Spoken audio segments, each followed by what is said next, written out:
Flea is an incredible mind, he's an incredible thinker, and he has a beautiful heart. And I could not be more honored to get him from other regions to here for this time. So thank you so much, Flea. Always. Okay. All right, welcome. Now somebody has to remind me that I owe Lexi $100. You're going to all be very disappointed, and I'll explain why you're going to be disappointed. And it is because I am not good at slides and I am not good at public speaking. But Lexi asked me to come and share some thoughts, and I actually do want to share some thoughts, and in particular thoughts around this recurring theme for security professionals, in particular people that are CISOs. So I am a movie nerd. I'm also a music nerd, et cetera. I am a huge Stanley Kubrick fanboy, and I immediately thought of Dr. Strangelove when I think of LLMs, and often when I'm actually just thinking about new technology. So if you haven't seen Dr. Strangelove, this is a movie, it's a fictional movie, some would actually call it a black comedy, about America and the nuclear bomb. Nuclear bombs are scary. I don't want to dismiss that, but there were elements inside this movie that are really, really relevant when we think about technology and we think about CISOs, hence the Dr. Strange CISO and how I learned to stop worrying and love LLMs. So I do not want to pretend that I am interesting, and I do not want to pretend that you will remember everything that I say. So I always like to actually start my talks off with last slide first. If you remember nothing else, all I want you to remember is these kind of key things. And one of those key things is that me as a CISO, part of my job is to actually help a company manage risk. And if you're a CISO, though, the other part of your job is actually enabling that company. It turns out that companies that know how to manage risk are the companies that win. Companies that ignore risk are the companies that lose.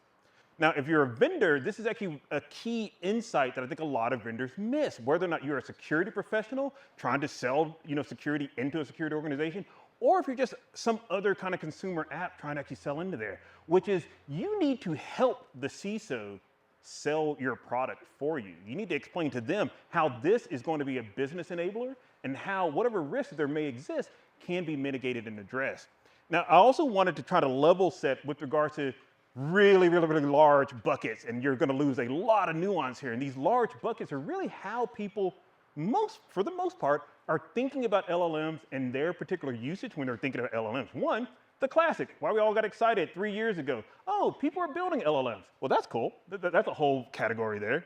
Oh, now there's actually, you're seeing a lot of people saying, hey, I want to include an LLM in my product. I want my product to actually be self-enabled to actually do more. There's the other side of that from the kind of end user standpoint. Well, now you're just an end user inside the company. You want to use OpenAI, right? You want to use ChatGPT to actually fill out your TPS reports, et cetera. And then there's this other sneaky one, which is actually one of my more favorite ones, and this was not something that was plugged by Lanai or anything. It's actually a real concern for CISOs, which is using LLMs indirectly. Somebody put an LLM into the product. You did not know about it. You didn't sign up for it. They gave you this great new feature for free, and maybe you would have actually made a different choice had you actually known more. And then the final thing that actually I will go back to, and I will hammer on this forever. People that learn to leverage technology well win. Full stop. Hi, I'm Flea. I'm a CISO. I do CISO stuff. CISO, Chief Information Security Officer. And really what that means is a large part of my job is to be paranoid. My job is helping companies see around corners. I help companies to see around corners so they can take those corners as fast as possible. Because companies that can take corners faster win the race. This is one of my favorite quotes, and I wish I could beat it into the head of every CISO in existence. It is the business of the future to be dangerous. The future is unknown. Unknown things have unknown impacts, unknown quantities, et cetera. Every single day that is new is some new challenge that you're not aware of, and we should not be afraid of that. We should embrace that and learn how to actually deal with it. There's a reason why CISOs are afraid. And I didn't want to go through the full history of all the things that CISOs are upset about. And we're like, because we all know every CISO will tell you computers were a bad idea. And since then, we can continue to make all these bad ideas. And really the key point here is that all technologies were new at some point. And I just want to actually just walk you down some really basic memory lane. TCP/IP, the protocol we actually use for computers to actually talk to each other. There was no CISO that wanted that. What do you mean? Wait a second. Sally's computer can now talk to Davy's computer? That sounds bad. Sally and Dave, I don't know if actually I trust them. And one of the things we actually were burned by was like things like insider threat. Hey, now I can easily move information around inside my company. Oh, things around network segmentation, et cetera. Hey, wait a second. Sally is on the secure DoD network. Tommy is on the vendor network. Why are they actually talking? No, I don't like that. Then somebody decided like, screw it. Let's make this problem even worse. Let's do this thing called the internet. And the internet was really about like, hey, I want to take my company's bag of computers and I'm going to let them talk to some other company's bag of computers. And I don't even know if I can even trust that other company. In fact, I'm not even sure I even trust myself. And CISOs were burned by that. In particular, I think some of you actually are aware of like some of the great and fun malware worms and things like that. It's like, oh, I did a great job of securing, JP Morgan Chase Bank. Oh, wait a second, now somebody else can talk to my bank, and now I have an I love you virus spreading around, et cetera. Yes, I'm old. I wear it on my face. We weren't happy with just having the internet. So we decided, oh yeah, we need this cloud thing. It's like, yeah, y'all kids, y'all figured out how to actually have a data center now. You figured out how to actually manage that well. Let's ramp it up a little bit. And you don't even get to have your own data center. We're going to put your computers in somebody else's data center. You don't even know them. You probably don't trust them. You probably shouldn't trust them. And that also led to a lot of scar tissue around things like access control, around this idea of like poor configuration, et cetera. I think everybody here has heard of this thing called a public S3 bucket. And how bad a public S3 bucket could be, meaning that, hey, somebody put your stuff in Amazon and they let the entire world have access to it. We started to actually get a better idea of how to actually make the cloud work, or at least infrastructure as infrastructure as a service. And then we went and decided, hey, we need to have software as a service, this whole SaaS thing. Yet another bad idea that CISOs disagreed with. Because when you had this SaaS issue, what we introduced there now is a new complexity around problems of data classification, data management, the ability to have data leak, et cetera, and also have data in places that you never intended it to have, and for it to actually proliferate across vast networks.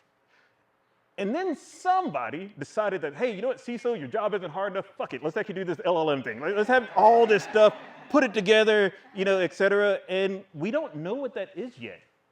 So we're scared. CISOs, we're really small people, and we have a lot of fear in us. And this was scary for us. An interesting thing that actually I thought about this list, though, is that that list looked through a different lens is a very different outcome. And this lens is actually the truth behind this technology. Every single thing that I listed was a dramatic company enabler and a dramatic company accelerant and a critical democratizing force for all humans. The reason that we can have conversations like we're having today, even some of this stuff being streamed, is because we have the internet, because we have SaaS, because we have TCP/IP, et cetera. The entire reason why I'm not in jail and actually have a job is because we actually have all these things now that actually is making life better. The interesting thing that actually I thought about this, and obviously there's some more stuff you could probably actually read, and I'm trying to be conscious of time.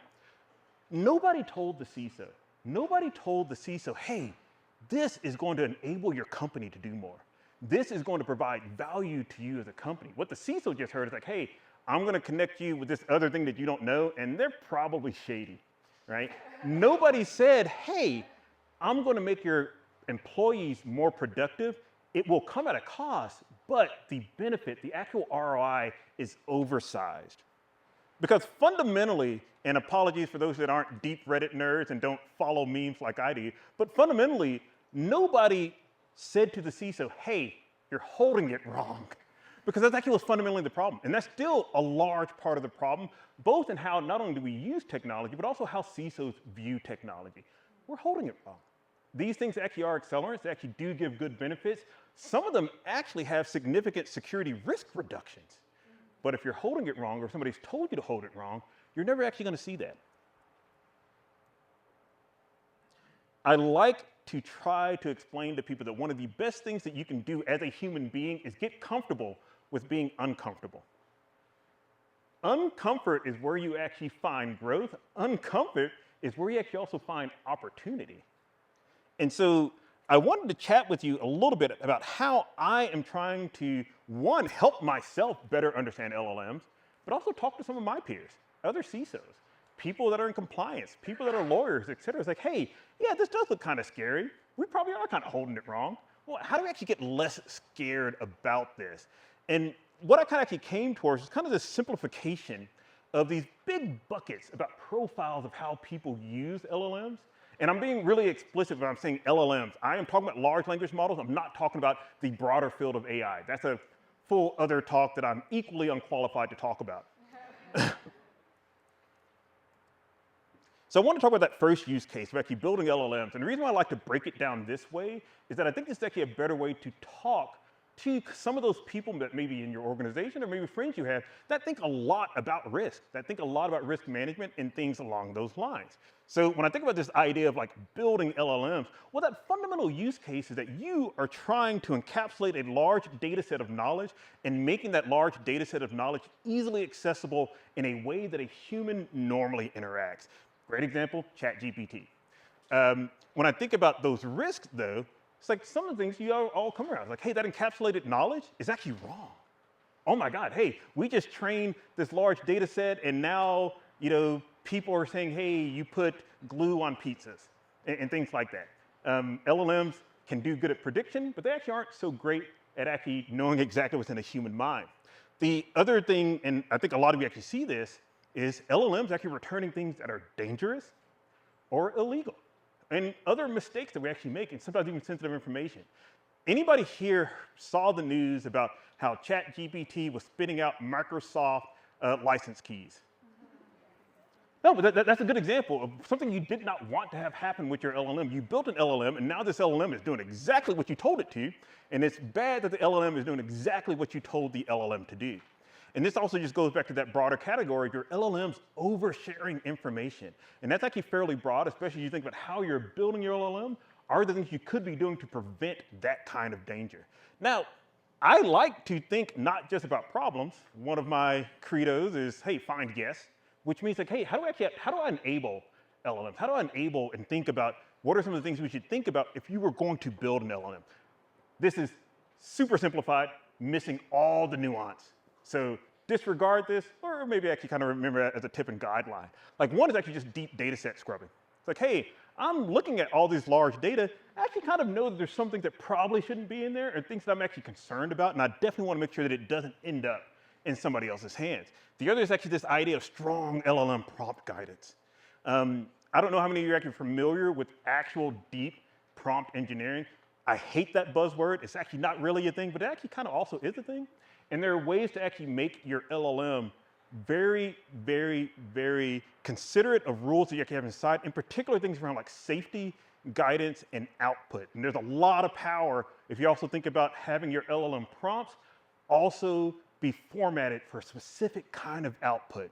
And then there's actually the other big mitigation, which is the thing that Lexi and I deeply believe in. Humans generally want to do the right thing. And if you give them the right knowledge, they actually will make the right choice. And so end-user education, both around building LLMs and actually utilization of LLMs, is deeply useful and impactful.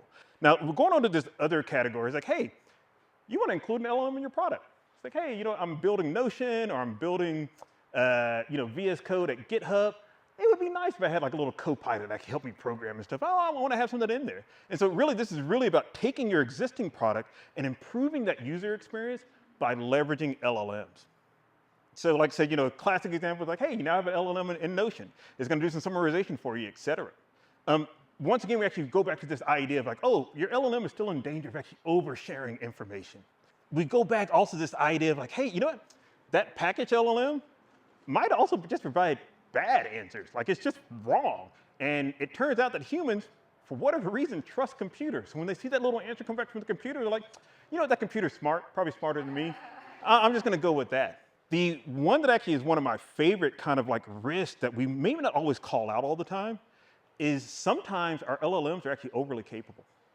I won't go, especially not in this talk, maybe this is actually a DEF CON side channel talk, which is really about like, how do you actually abuse an LLM? getting an LLM to do some really, really interesting things, often very illegal things, that people that built these products weren't even aware they were actually giving me the capability of. There's some very interesting things to talk about when you think about agents and LLM tools, et cetera, and all those things actually combine. But there are mitigations. It is not all gloom and doom. Like one is actually, hey, you know what? Pair your LLMs, you're actually doing that with a company-specific RAG. You know, retrieval, augmentation, blah, blah, blah. And this is all about, hey, I'm gonna make my LLM smarter, and I'm just actually gonna tune it really, really well, so the idea of actually, like, bad answers, hallucinations, is not removed, but it is dramatically decreased. I am a security kid, AppSec kid by chance, you know, definitely a hacker by nature. And one of the classic things is that input and output filtering. It's like, hey, you know what? Somebody's actually sending you this stuff. If you're building the product, you kind of already know what a social security number looks like or your credit card number. Just don't even allow it to even hit your network, right? It's like, hey, you sent this information. You know what? We're not going to have that. We're not going to store it. We might even send you a message that you accidentally sent to something that was sensitive or private. Heavy vetting of the actual LLM that you are going to be integrating into your product is critical. One is actually probably going to just make your product better because you picked an LLM that's actually more right-sized for the problem and has better training on that data set that's actually useful and interesting to you. And then the tried and true, good old network segmentation, data segmentation, et cetera, and the tuning of that RAG itself. Now, when we actually talk about using LLMs directly in your company, this is actually probably one of the most common use cases, which are like, hey, I have a web browser. I can open up Safari, I can open up Chrome, and I can just go to, you know, gemini.google.com, and I can just start asking my questions directly. And this is really a great thing. This is about companies wanting their employees to be more efficient, actually improve the things that they can do, and get knowledge and really good answers in an efficient and meaningful way. Some of these same risks, probably one of the bigger ones, especially in this case, is actually folks sharing sensitive information. PII. Oftentimes, they're not even aware themselves that they're actually doing something that might be a violation of the company's policy or at a minimum violation of the company's ethics and standards. They are well-intended, but they're ill-equipped and ill-educated. The other is people overly trusting the LLM responses. And I see this way too often, but that is one of those things like, hey, some LLMs are actually really good and they can give you really, really great answers, especially if you think about some of the LLMs that, hey, you think about some of the things like, you know, Phi or StarCoder, or some of the things that people are actually using as, you know, plugins with VS Code, et cetera. Some of those are highly tuned for software authoring that actually do a great job. But hey, you have that same model and, or rather that same use case, and you're using a model like Mistral. Mistral is actually really good, but Mistral itself, the default, is not great for code generation. So you can actually end up using the wrong LLM and overly trusting that. And that actually goes to the second point, which is that use of the wrong LLM for your actual use case. Now, there are some potential mitigations here. Some of these actually things that people are already working on. Some of that's open source. Some of that's, you know, some of these startups you're seeing in the ecosystem. One is actually this idea of actually proxy-like filtering. Both of the inbound and the outbound actually go into the LLMs, meaning that, hey, you're kind of capturing some of that before it gets shipped off to Gemini or to ChatGPT, and you're saying, hey, you know what, Flea, you're an idiot. Why did you actually put your full social security number and address into this thing that probably isn't good for you? We're not even going to let that happen. So before it even hits Gemini, we've already scrubbed that for you. And the thing that some of the answers actually come back with like, hey, yep, you know, Gemini just told you it's perfectly okay to, you know, go into a car and snap off the ignition and put these wires together. But that's actually illegal, Flea. We're not actually going to let you see that. And those are the ways I can think about that. And this actually is also leads to this idea of kind of like aggressive DLP, data loss prevention, data loss protection, et cetera. There are other things that can be built around this to make usage of LLMs inside of your company easier, more palatable, and safer. This is one of my favorites. I have been talking to people about you should totally be out there reading up on Route LLM and actually this entire field and this thought process around this idea of LLM routers. The ability of some centralized infrastructure to say, hey, you know what, Flea, you asked a really complex question. We're going to send you to, you know, Anthropic because they're good at really, really complex questions. Hey, Flea, the question you asked right here is actually specific to our company. So we're actually going to route you to our company LLM that actually has the RAG associated with it.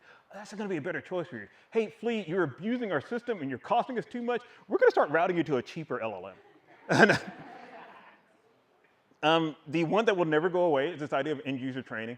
Like all of our issues with computing, et cetera, actually generally comes from people just not being informed or equipped well enough.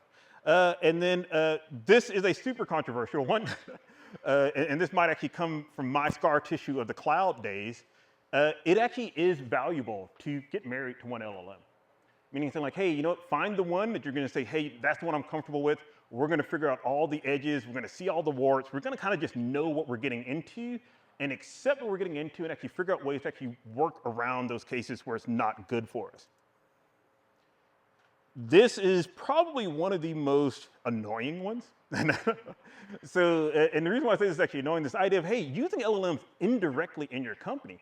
This is that use case of, hey, you have a product you actually like. And somebody, you know, some product person, no offense product people, but I'm probably not your best friend. Some product person said, hey, you know, make this better, let's stick an LLM in it and we'll just give it to the user and they'll have it for free and they'll love it. So it turns out the users actually did love them. And actually was a good use case. But from a security person standpoint, it's like that actually does represent some interesting dangers because that's a lot more like a black box to us than any of the other use cases. And the one that actually, and anybody here from Zip, this is actually a positive use case of Zip. It's like, hey, you're using Zip. Zip's a great procurement tool. Can you have Zip leverage LLMs and things like that, actually have better contextual knowledge and give you better insight and better ability to better manage spend in that entire procurement process? Some of the risks, though, is like, hey, now you're in this other scenario where you're sharing company-sensitive information with these tools. Now, the interesting thing here and what makes it different is that many of these tools have been approved to share company-sensitive information with because it was a different use case. We have now added a different capability to these tools, which dramatically shifted the actual risk in that risk landscape there. There's also this really weird thing, like the unclear, like third-party access to that information. Like people aren't doing a good job of going out and saying, hey, you have this thing, I just sold you Zip. Oh, by the way, really underneath the covers, we're actually using this LLM provider that you hate, or maybe is illegal in your country, or all these other kind of things that you're not aware of, because it's not actually clearly labeled on the box and on the tin. There are mitigations for this. Like I said, I try not to be a doom and gloom kind of person. That is my nature. I am a security person. I wear all black, the whole nine. But you know, the clear one is like, hey, block limit usage. That actually sucks. This is not a good way to make friends as a security person inside a company. It's generally not a good way to make friends in general, is to push something away and say, no, you can't have it. There are some things you can do with just much deeper vendor reviews. Really just getting all up in the business of some of these vendors and going super, super deep. Now, there is a caveat here. How many companies have the human resources to do that? How deep can you actually go? And how many humans do you want to dedicate to this problem when you actually could have those humans building your product, right? And then, you know, the other is this, going back to the idea of like this proxied interaction. It's like, hey, okay, well, fine. We're going to allow all kinds of things, but there's going to be a handful of like just central connection/choke points that I can actually start examining. Hey, is this safe to use? Is this okay? Oh, does this actually meet our requirements? Because I don't expect my end users to remember every single policy that we have. There's no way they actually can. I can't. And so if I can't, how can I expect them to? But I can program a machine to do that. I can program a machine to say, hey, this kind of information can't flow in and out of my network. Hey, this kind of information or this service can't be allowed at my network. Oh, but hey, you could use it in this way, et cetera, et cetera. So this is my call to the, and unapologetically, I'm Gen X. I wear it on my sleeve. I literally wear it on my face. I do not care. You should at least watch Jerry Maguire for the memes. But this one is so powerful, this whole idea of help me help you. It was so real and so visceral. And as a CISO, this is my request to you as people that are thinking about building products, et cetera, getting more LLM adoption, more usage. One, if you're an end user, talk to your security team early. It turns out a lot of security kids are also nerds. We like this stuff. We think tech is cool. I have an oversized Kubernetes cluster at home. I run way too many LLMs at home just for fun. And so, you know, what we really want to know is like, hey, what is your usage? What is that use case? Tell us more about how this is going to enable better business impact. Now, you may not share my philosophy on capitalism, but most Americans do. And it turns out most people like money. And you talk to a CISO and say, hey, this is going to make our company do better, so you're going to make more money, CISO. Their eyes are going to light up, and they're like, oh, I get it now. One thing that I do caution people is like, hey, also be open. It's going to be a negotiation between you and the CISO or the security team, or even the legal team. You may not get the exact LLM you want, but you will probably get 80% of what you need, which is this whole idea. It's like, hey, yeah, maybe Anthropic isn't going to be the best for you. Maybe Mistral isn't going to be the best for you. Maybe for whatever reason, Gemini. But there's going to be one in there that your CISO is going to say, okay, yep, we can actually use that one, and that'll be good to go. The other is, and I don't want to pretend that I am the common case, the sad reality is not as many of my CISO peers know how to use computers. So what that means is that you as an end user, unfortunately, will have to occasionally educate them on what an LLM is, how it's going to be used, what does that actually mean for the data, what kind of data you actually want to share, what do you actually want to use it for. Now, for my product people, vendors, and apologies if you've ever been on a vendor call with me before, I'm generally hostile to vendors, and for good reason. But I've been a vendor myself, and so I have a really hard, high bar for vendors. One of the best things you can actually do as a vendor, though, especially if you're saying, hey, I have a product that might have security concerns, get in there early. And be explicit and loud about your security controls. I can pick on another CISO here. Actually, there's several other CISOs here. It actually turns out CISOs aren't allergic to startups.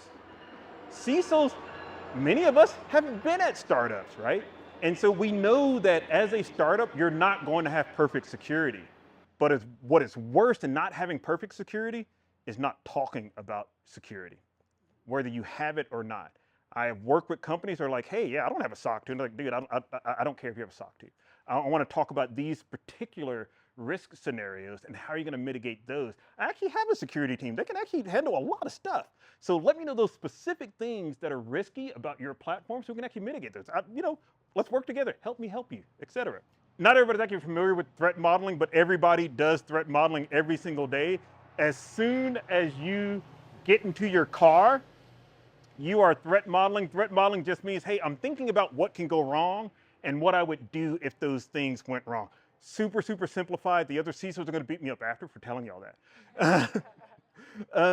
The other thing, and this is one thing that I believe is going to be the big differentiator in a lot of these plays, is the LLM companies or companies using LLMs that are zealous about PII, meaning they treat it like the precious asset that it is, and they recognize that PII is not a list of numbers, it is a human being. The people that actually understand that PII is a human being and they're zealous about that, they're going to win. They're going to be the ones that are going to have more data, they're going to be the ones that people actually trust more, et cetera. So if you're a vendor, be one of those. Talk to CISOs early. Because the earlier you can actually talk to a CISO, the easier it's going to be for them to start getting adoption and start figuring out, hey, where can this actually fit into my roadmap? What controls do I have in place? What would I might need to build? Is there something, a project that's already ongoing that could be adjacent to this? We actually get value out of actually combining those. CISOs, or at least a certain class of CISOs, and plug for this paper that I encourage everybody to read, especially if you're trying to sell to CISOs, is this paper called 4 Tribes of CISO that actually does kind of explain to you these really broad categorizations of CISOs' backgrounds, how they think about things, how they approach things. You all are here in Silicon Valley. Your flavor of CISO looks very different than the CISOs that are on the East Coast. It is a very high likelihood that your CISOs here in Silicon Valley not only started as a programmer and a hacker, they're still a programmer and a hacker. And the CISO thing is actually just their side gig. One thing I would love to see more people do, and you actually can see evidence of how valuable this is, especially you use a product like Slack, et cetera, give people the capability to delete and scrub data that's actually sent to you accidentally. And to give them transparency that that data has now been destroyed, because that can give them more confidence in saying, okay, well, hey, I did all these controls, I tried to cover as many things that could go wrong as possible, but something still went wrong. So yeah, let's go for it. And I'm just actually going to remove it, but I can actually now still keep the tool because I have a way to remediate and reduce the impact of that damage. I would love it if this became an industry-wide thing. And in fact, if anybody is super bored and they want to talk to me about this idea of trust.txt on web pages, please hit me up, which is this idea of actually share a nutrition label of your product. Tell me exactly, hey, here are the things we do well, here's what we actually don't do well. A really good example, and I would love more to actually look at, is AWS. AWS has this thing called the shared security matrix. And it actually tells you, like, hey, here are the things that AWS does really well for you. Here's stuff that AWS doesn't do a good job of. Here's the stuff you're just completely on your own, but you should probably totally be thinking about that. That nutrition label lets me know, is this safe for me to eat? Is this safe to actually bring into my company? oh, hey, this might have too much sodium, but I'm just gonna drink a lot of water. So I'm actually gonna cancel that out. Like, give me better tools and make it easy for me to actually ingest and eat your product. So last slide last, and I will shut up well, until I talk to Lexi here. Literally just said, yeah, all the stuff I just told you. Hey, CISOs have to manage risk. That's actually our job. CISOs often don't understand everything. Oh no. I promise you, Don't take it personally. the rest of these slides are the most beautiful, deep, and intense slides. And unfortunately, you're going to miss out on all this great knowledge. I am that boring that I killed electronics. But this is mostly just a recap of a lot of things we actually just talked about. And you know, if you're a vendor, help us as CISOs actually understand how we can actually manage the risk. And we're going to assume that you have risk. And if you show up and tell us, hey, there's nothing risky about my product, I immediately show you the door. Because I don't believe you. And now I'm convinced that not only do you not know what you're talking about, you're also a liar. CISOs do not like liars. We have enough of those in our lives. The other big thing, if I can just say one significant thing here. As Taylor Swift says, you're on your own, kid. Oh yeah, it's all good. People that can leverage technology win. Those are the ones that actually win. The last slide you're not going to actually get to see, but if you are a UFC fan, I promise you there's a Nick Diaz, don't be scared, homie, meme right there at the end. And yeah, with that said, that is my my spiel.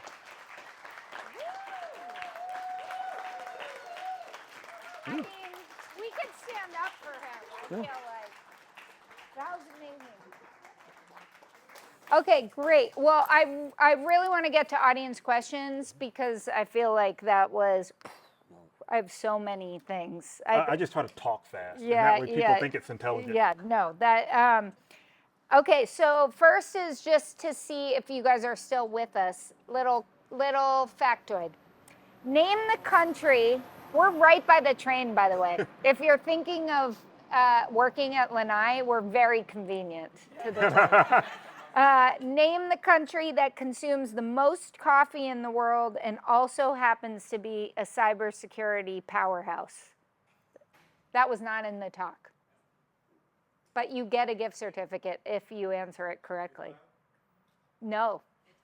No. Colombia? No. Sweden? Closer. Ario gets it. It's Finland. I mean, that's a close cousin. And by the way, is it correct? We don't know. I just disagree. used Gemini. Yeah, I'm positive. They're thinking about. No, I know exactly why they're saying it. And in particular, you think about some of the famous cybersecurity people there, like obviously Miko and things like that, F-Secure. That will make it pop up. But I disagree with them. I am. Now I'm going to sound oddly, weirdly patriotic. It is actually very difficult to do better than the U.S. when it comes to cybersecurity and cybersecurity talent. Okay. God bless. You're at Reddit. We're coming up on an election. Yep. Most of your peers really suck. I'm just going to say that. What do you think are the AI-related security threats that Reddit is facing with respect to democracy in the United States? And relevant to the talk, or maybe off-piste from the talk, how are you trying to get your arms around them? Yeah. So that's a really broad question, and I get to do the media training judo here, which is it's still not just a Reddit specific problem, and it actually kind of goes across the board and across the gamut, and in particular, LLMs and actual malicious actors who are really good and really intentional about this are getting very good at helping people kind of like craft these messages, and in particular messages that maybe they don't understand. LLMs now have this concept and ability for you to actually give them prompts with intent and say, hey, do it in this kind of voice or do it like this kind of person. Now there is research and there's a lot of stuff and there's a lot of work being done to make detection of that very easy, and say like, okay, hey, I can actually start to figure out this actually was an LLM that said this as opposed to a real human, and even if that human is kind of weird themselves, would actually figure that out. One of the great things about Reddit, especially in particular for these kind of things, is that we have a lot of other humans also looking at it and dealing with the problem, meaning that, hey, there are people in these subreddits. And like, And obviously, if you are a Reddit user, I think every Reddit user at one point has been like accused of being a bot or a troll, etc. But it just turns out that the users themselves are highly motivated to maintain the sanctity of their communities, and that actually is one of the differentiators and huge advantages that we have at Reddit. Is that it's not just Reddit snooze. We call ourselves snooze. That's the little Reddit, a little alien, etc. It's not just Reddit snooze that are actually making sure that Reddit is great. It's the Reddit community itself that is actually doing that, and that's actually different than some of these other platforms that have had some negative experiences with some of this, nation state influence and misinformation on their systems. Okay, I could go all night on nation state and tech companies being nation states that are totally unregulated. That is a separate talk. And I'm sure you all have questions for Flea. So before I go further, I'd love to open it up to the audience. Yes, and please say your name and what brought you here tonight. And if you want to share your role, that would be good too. Yes. So my name is Sangram Dash, currently CISO at CISOs, and Flea and I go years. I know we probably get a good on protection from some proxies, some caching, right? But something keeps me up at night. I'm not sure if there's something thinking about this problem. These are not DLP, the traditional DLP of Nextcode or group control, right? But still, I can use AI to have a better DLP. So this Will you is explain what DLP is. is? So DLP goes with this idea of data loss prevention, data loss protection, et cetera, meaning that, hey, you might have something sensitive on your laptop or sensitive in your email, and you want to make sure it only goes to the people that should have access to it. And if it does go to the wrong people, it's either stopped or detected and alerted upon. Now, if you are a security person and you have had to roll out DLP, you immediately think DLP actually means PTSD because DLP sucks. And it sucks because DLP isn't as efficient at actually really understanding context and some of the messages that actually seeing, and sometimes not also being actually recognize different formatting. I do believe that someone smart is going to say, hey, wait a second, this is the perfect use case for an LLM.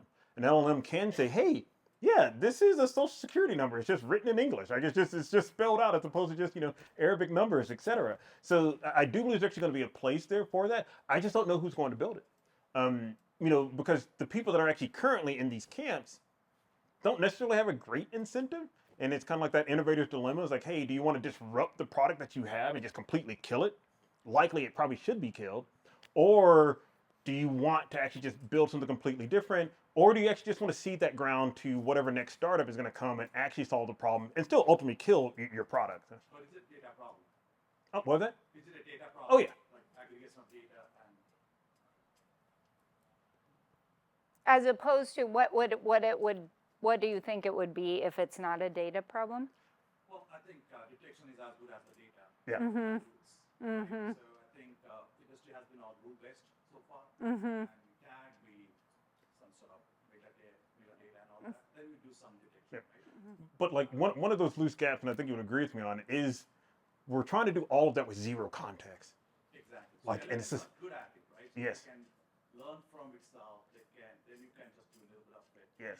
Enforcement versus whatever we want to do. Yep. I think that problem could be solved. Well, and the interesting thing there, especially when you start talking about companies that are really leaning in, thinking about things like RAGs, et cetera, is you can actually have a DLP that is actually specific to your company for some very specific things, et cetera. Oh, yeah. Yeah. That's mine. Great. Yes. You talked a little bit about leveraging LLMs indirectly, right? So we all go buy stuff from vendors, and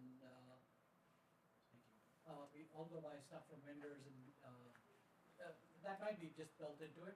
You talked about two things which resonated with me. One was reviews, deep reviews. So I'd love to hear your thoughts about what does deep reviews mean, or Yep. and then the nutrition label, which I believe would be an SBOM, software built Yep. some sort, which then is packaged. And how many vendors do you see doing something like that right now? Yeah. So I'll start with the SBOM / nutrition label thing.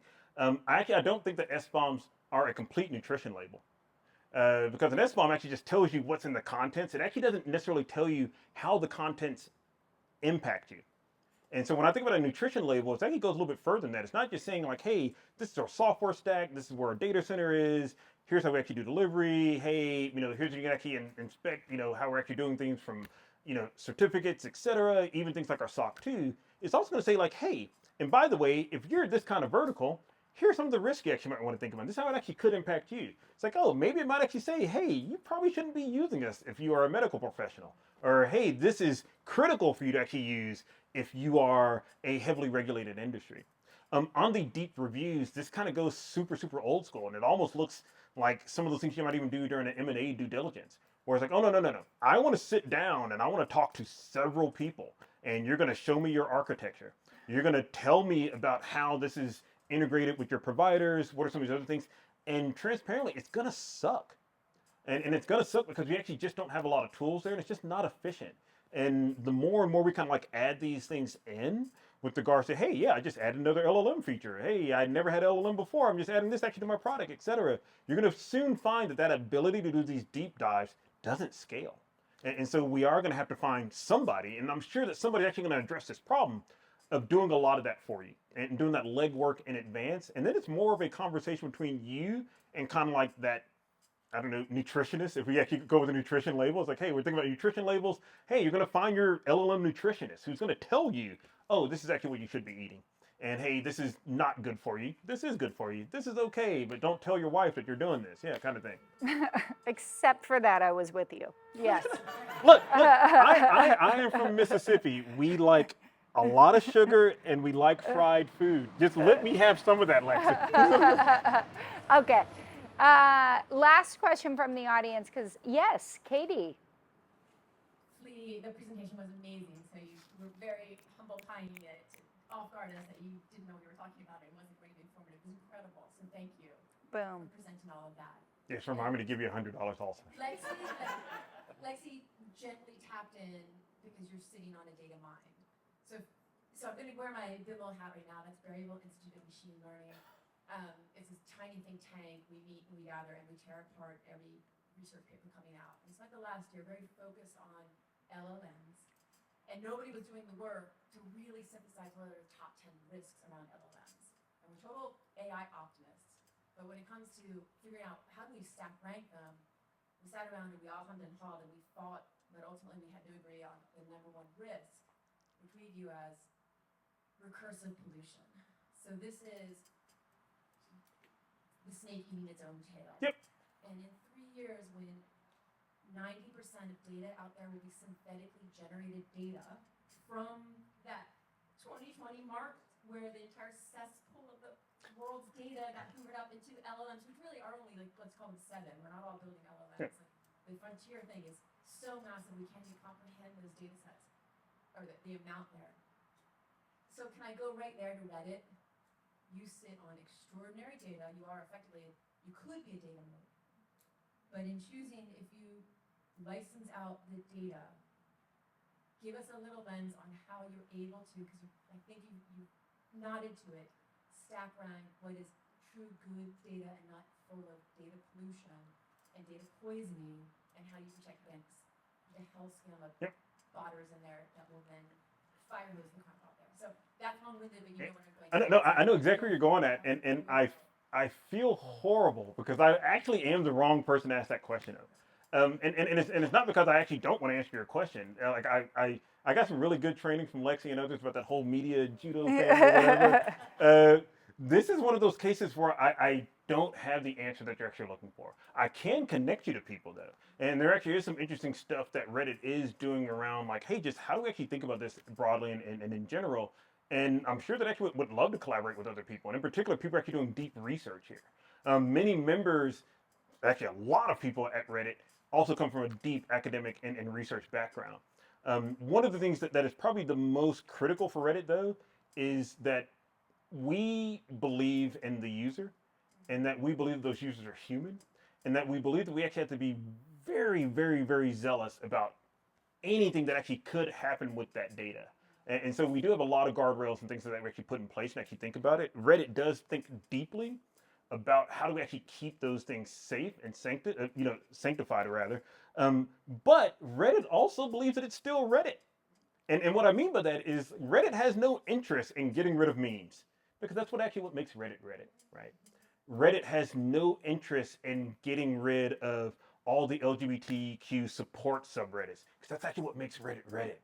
And when you start talking about this idea of like, hey, how do we actually keep, essentially this idea of data pollution and regurgitation of things that actually people have said, uh, if you do that, you kind of destroy the ability to actually have those true, trusted, authentic human interactions.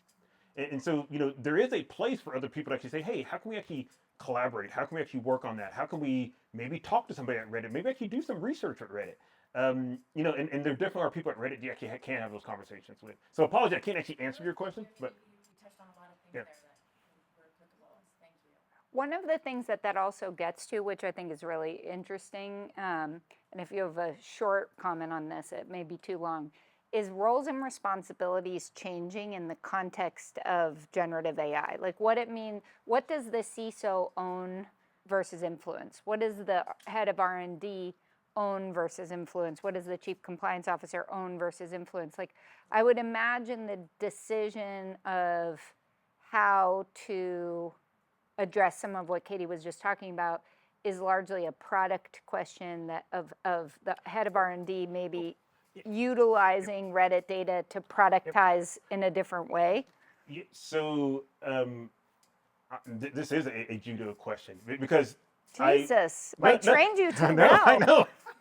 Just answer the question.